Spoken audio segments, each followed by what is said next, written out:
If you don't live in a pineapple under the sea, you might have heard about the city of Rome from starry-eyed travelers and excited cave dwellers alike. Whether it's their beautiful memories of cafe hopping or intense jumping between rooftops in Assassin's Creed, you can't deny that Rome has an almost mythical status to everyone around the world. But before its incredible story of iron-fisted conquest, ingenious architecture, or glorious artworks and riches, Rome was a collection of wooden huts on hills, and from those huts, a city born from betrayal masked as unity, and supposedly wolf milk. Grab your bean juice and let's dig a little deeper into how Rome went from random barbarians to the most powerful civilization of its time. Get ready for your dose of bean-scent knowledge. Most ancient nerds claim that Rome's glorious story began in 753 BC, but objective archaeology indicates that the beginning of Roman civilization was really centuries earlier, evidenced by deeply buried cow shit and clay soup bowls. The issue there is that truth hardly makes for a good story, and nothing helps to unite different people and cultures into one banner more than a good story. Rome's most famous origin story is about twin brothers named Romulus and Remus. Their mother, Rhea Silvia, was a former princess and descendant of the demigod Aenus of Troy. So far we've got fossilized cow shit and a dude named Aenus as the Roman origin story. It's going well. Unfortunately for Rhea, her greedy uncle Amulius slithered his way onto the throne instead of her dad Numitor, and forced her to become a temple virgin. This was to prevent her continuing a royal lineage that could potentially squeeze him back out. Before she could hardly plan to do anything, though, Mars, the god of war himself, came down to Earth so he could, forcibly provide her with his seed. Considering how her conception happened, her snake-ass uncle figured it was meant as a divine blessing instead of her pulling a power play. But Amulius also figured that Mars would get it if he put himself first. After all, he is god of conquest. So he ordered the two goobers be dropped at the edge of the Tiber River to drown to death when it flooded. Luck was on their side clearly, however, as the twins were instead saved by a she-wolf named Lupa. She took them to shelter in her dank cave den and let them suckle her extra milk? Talk about being underdogs. Though some versions of this story claim that Lupa was actually a slang word meant to refer to a prostitute, which frankly is just a bit more believable than a pack predator deciding to offer protein juice to a couple babies. Thankfully, Romulus and Remus did not need to grow up on Lupus lactatus, because a shepherd named Faustulus found them and signed the adoption papers. Hooray for good Samaritans. The brothers grow up peaceful and healthy, fairly well liked by their farmer community. But as the boys grow older, so too does the dissatisfaction of Amulius' citizens, who began to float the idea of long live King Numitor, the true king. Sheep Daddy Faustulus decides this is the moment to tell the brothers they're actually probably the grandsons of the true king, which he only really suspected since he adopted them the same day Amulius mysteriously ordered some newborn twins be given early swimming lessons. This makes elder brother Romulus absolutely furious, I assume due to all the violent war god blood he's juiced up with, and all the pure protein he missed out on from not having royal cash flow. He dethrones Amulius with Sheep Daddy's help and puts Grandpa Numitor back where he belonged in the first place. This does, however, plant a seed in the mind of Romulus. Him and his brother have every blood right in written legend to be rulers, so why aren't they? And they end up going back to the riverbank where they got dropped off and decide that it must have been for that very reason. The proverbial flag in the soil for their very own city was their smooth baby butts. Unfortunately, due to aforementioned violent god juice in their blood, the brothers continue to argue with each other about all the little details of city building, like where to actually put its center, why old traditions matter, or what the strange priests meant when they said that the greatest gift is that which is in front of you already. Romulus, being more experienced in removing life from a body, decided it would be a lot simpler if he just killed his brother and took full control. This allowed him to solve one of their oldest arguments, which was what to name the city, and so Rome was born. Now that you've got the rundown on how Rome even exists, supposedly, let's move on to a piece of Roman development most haven't heard of. It wasn't always a republic or an empire. It used to have kings, and managed to get through about 7 of them before the people started realizing they were being jerked around by monarchs. How did 7 entitled men contribute to a thriving city trying to establish itself in history? Which king was to blame for Rome's shift in ruling structure? Should the city have moved away from kings in the first place? Let's find out how the city evolved into one of the most diverse, united republics in history. For around 250 years, Rome was a monarchy, which makes sense when you consider the city was founded by a pair of rural boys who probably just had the right balance of vision and arrogance to attract followers. So, essentially, they were exactly like most kings already. Let's go through each king and what they managed to achieve, whether that improved Roman lives or made them feel like applying for Greek citizenship. Romulus, Rome's original overachiever and the mythic founder of the city, supposedly broke ground as its first king on April 21st, 753 BCE, a birthday that most Romans would cherish more than their anniversary or their actual children's birthdays. Shortly after laying the proverbial bricks, and probably cracking a few skulls, he established the Roman Senate by handpicking 100 noble families, inventing both Roman politics and, inadvertently, Roman bureaucracy, as each representative started giving out their opinion on how the city should run. But Rome had a slight problem.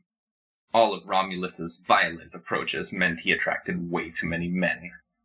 Who'd have thought a city built on conquering and killing instead of artisan skills or technology would turn women off?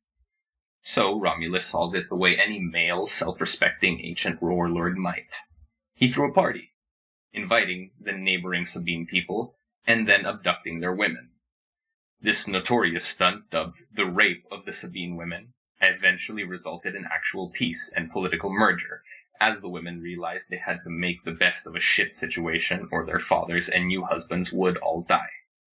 Another score for women's incredible rational power. Rome might have lasted a hell of a lot longer if they listened to their ladies more. Romulus overall ruled as a warrior king, which mostly meant raiding his neighbors and their territory, setting a precedent for centuries of Roman expansion. His death just had to be as mysterious as his birth, of course. He either vanished during a storm or was yoinked up to the heavens by impressed gods, prompting the Romans to deify him as Quirinus. So eventually, it seemed founding a city wasn't quite enough for his legacy. He had to be rewarded for disrupting the peace whenever he could, because he wanted things his way. A man-child rewarded for his tantrums. It sounds familiar. Anyway, if Romulus was the muscle-bound farm boy who founded Rome's community with a sword and his swinging dick, then his successor Numa Pompilius was the soft-spoken philosophy major, who brought some incense and got everyone to think about what they wanted to be when they grew up. Hailing from the Sabines, yes, the same people Romulus had abducted wives from, he was Rome's second king and its first real spiritual architect. Where Romulus built walls, Numa built rituals. He took one look at Rome's calendar. At that point, it was mostly based on vibing out the weather and the immediate outcomes of goat sacrifices, and realized that they had made a mess of all things not relating to murdering random civilians. So he fixed it and added the lunar year to be the basis instead. But Numa didn't stop at scheduling. He installed the Pontifex Maximus, the position of Rome's chief priest and future pope prototype, to oversee all things sacred and give him a working partner to offload questions and projects to. He also established temples, one to Janus, the two-faced god of doorways, transitions, and awkward goodbyes, and another to Vesta, whose sacred fire represented the eternal spirit of Rome. Vesta's temple conveniently was tended by the Vestal Virgins, our previously mentioned spiritual celibate caretakers. Numa's reign was marked by unprecedented peace, which Romans later regarded with a mixture of appreciation and some suspicion, as if civil order without conquest was somehow un-Roman.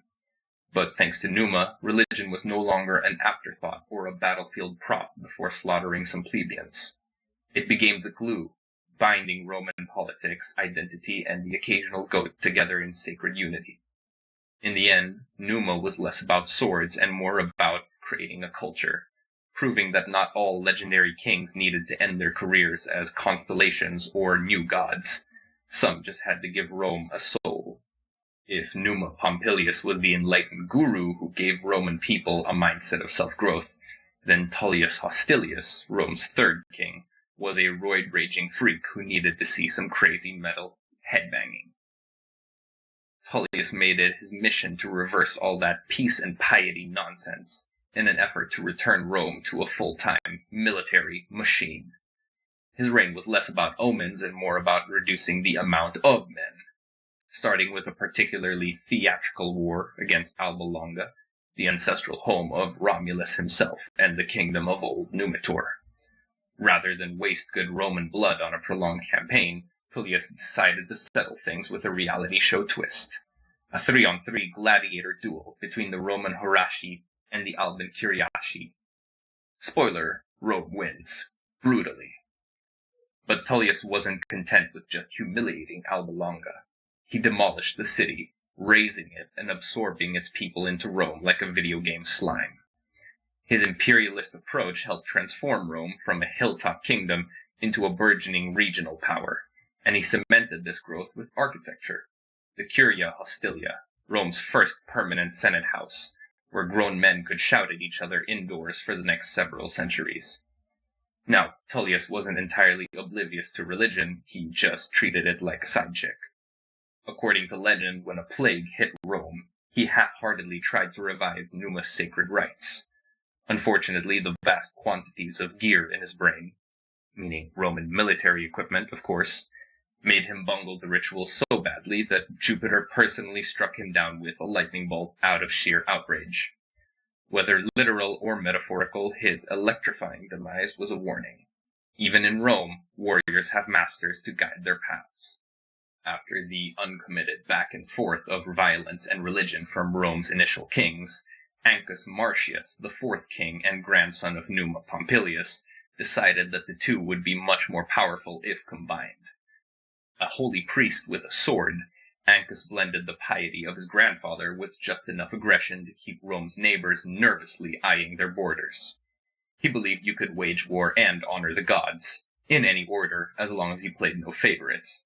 His personal go-to move was declaring war only after performing all the proper rites of respect, just to keep Jupiter on speed dial while conquering the Latins. Once victorious, Ancus also didn't just loot and leave like a pillager.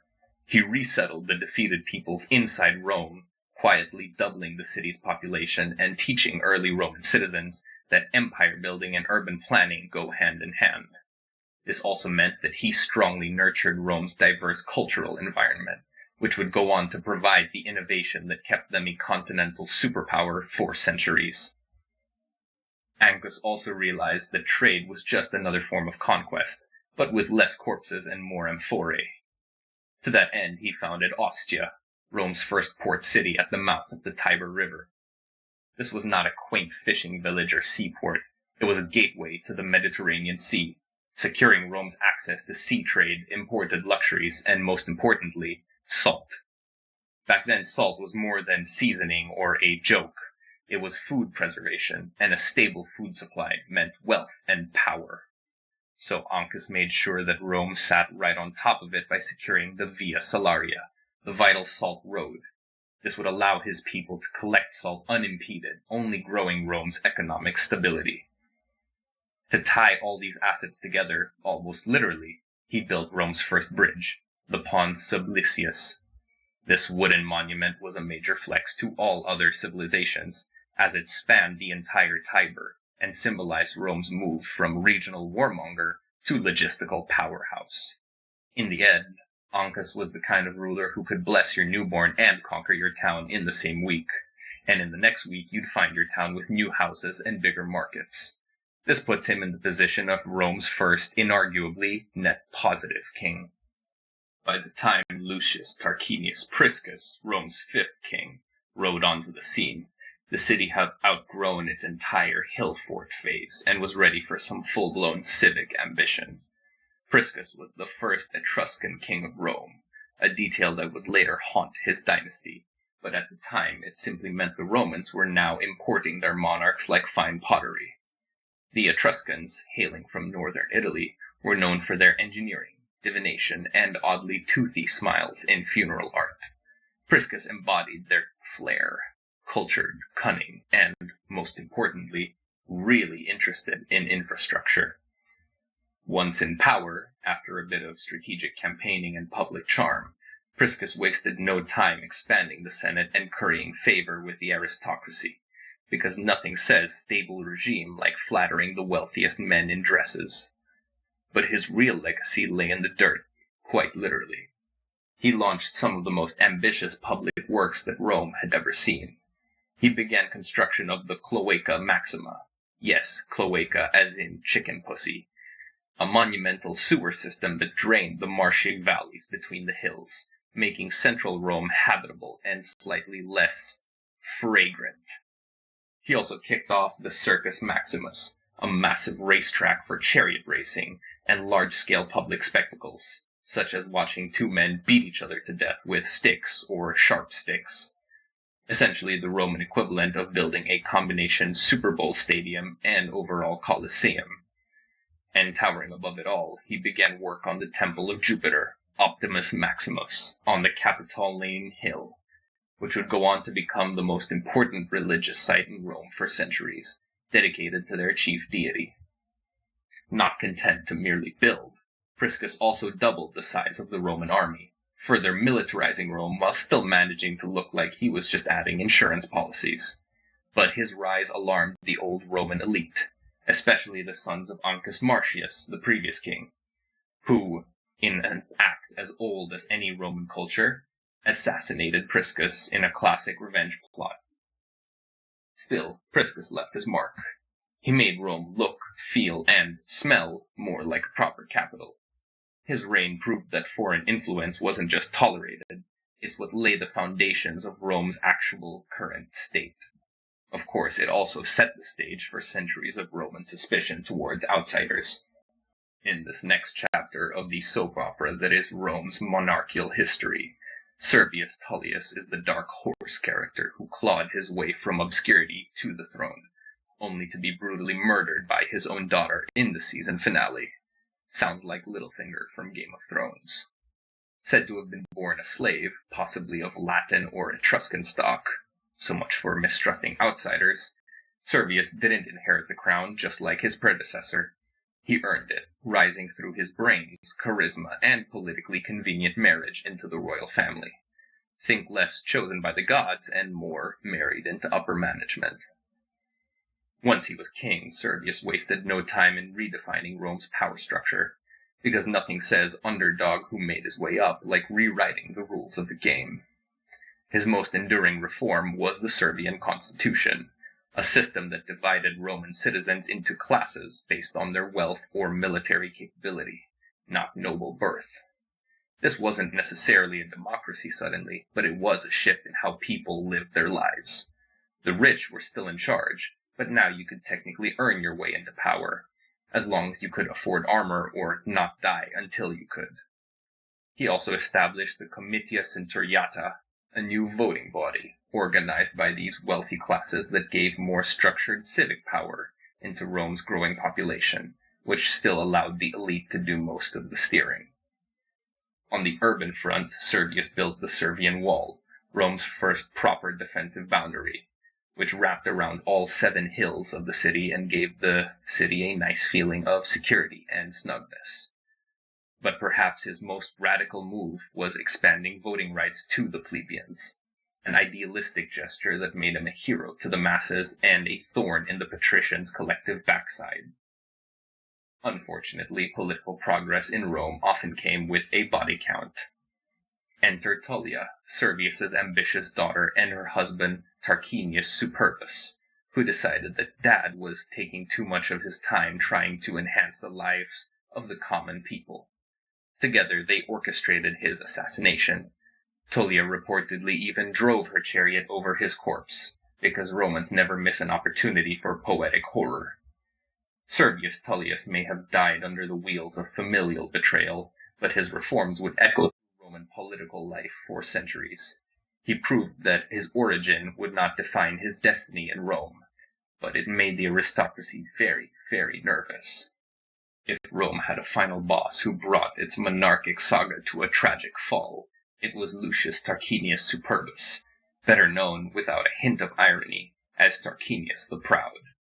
His reign was the seventh and last of the Roman kings, being less of a chapter in history and more a cautionary tale of absolute power, featuring tyranny, bloodshed, public works, and a family scandal so toxic it birthed the Roman Republic itself. Superbus came to power the classical Roman way, through murder.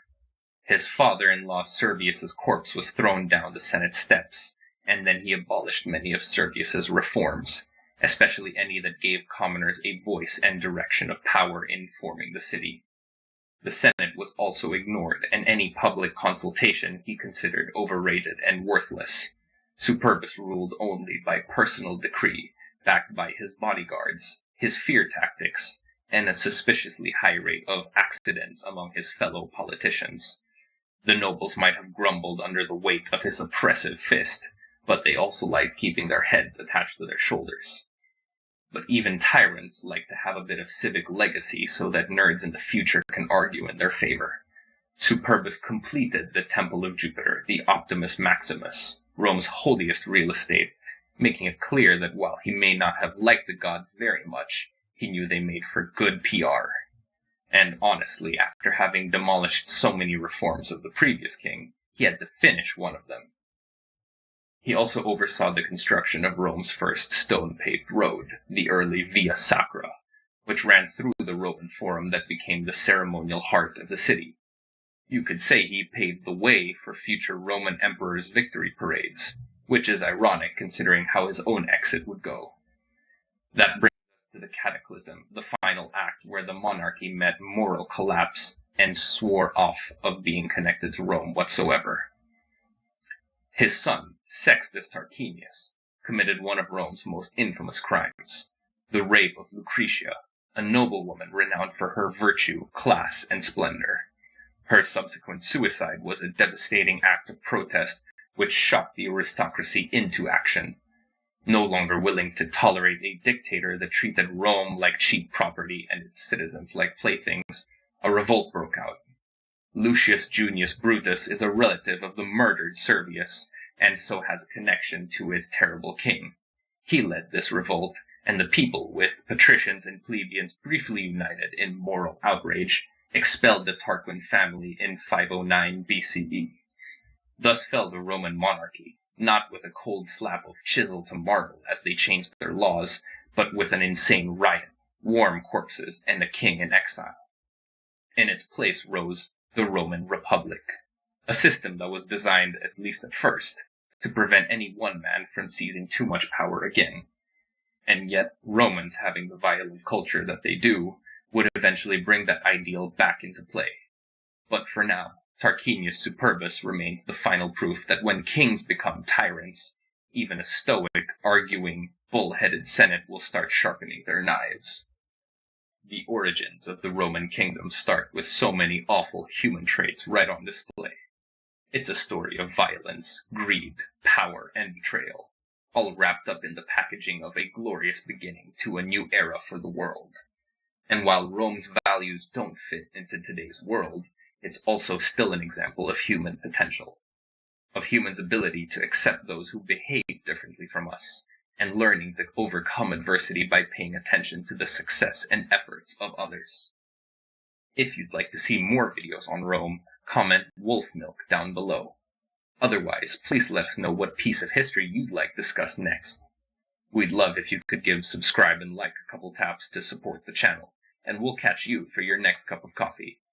Don't be like the Romans. Be kind, stay safe, and let's see what else we can learn. Goodbye.